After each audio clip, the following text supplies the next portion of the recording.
How do you make yourself love God? How do you increase your love for God? I mean, is it the proverbial pull yourself up by your own bootstraps? I mean, if I was laying on the ground and you saw me laying on my back, and I had both hands, and I was grasping my belt, and I was pulling upward with all my might, you would maybe ask me, "What are you doing?" And I would say, "Well, I'm trying to get up." And you would say, "Well, Brother Washer, if you had studied physics, you would know that in order to do that, you must be acted upon by an outside force. If you're going to do it that way, you can't pull yourself up. Someone outside of you has to do it." And that's the same thing with the love of God, our love for God. What are you going to do? Go to a conference, acquire the fire, get all wound up and excited because the songs are beautiful and emotional and the preaching is good, and then 3 days later, like a little toy soldier, you unwind, and all that zeal for the glory of God is gone? And it makes you more bitter than when you started. Because here you are again, the same person. How do we make ourselves love God? Well, jump with me again to 1 John, and you'll find the key. Chapter 4. Verse 19, we love because He first loved us. So what do we see here?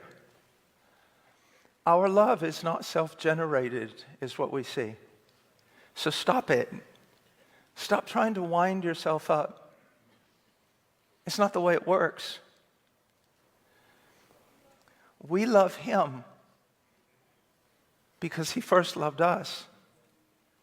That means any growth in love, any improvement in my love for God, to accelerate me to live for the glory of God, any augmentation of my love for God is utterly dependent on my understanding of God's love for me. I know that, it's mainly my hard or radical sermons that become well known, but that's not really who I am, nor is it what I want for God's people.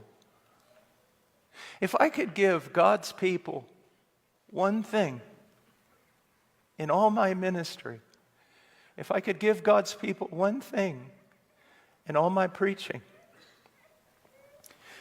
it would be to show them Christ so that their love, their understanding of His love for them would be increased. And in that increased understanding, comprehension, reality of His love, their love would correspond. It'd be the greatest gift a preacher could ever give anyone. Because you see, we're not talking about unconverted folk. We're talking about converted folk. The heart of stone that is unresponsive to God has been taken out, and a heart of flesh that is responsive to God has been put in its place, that loves righteousness.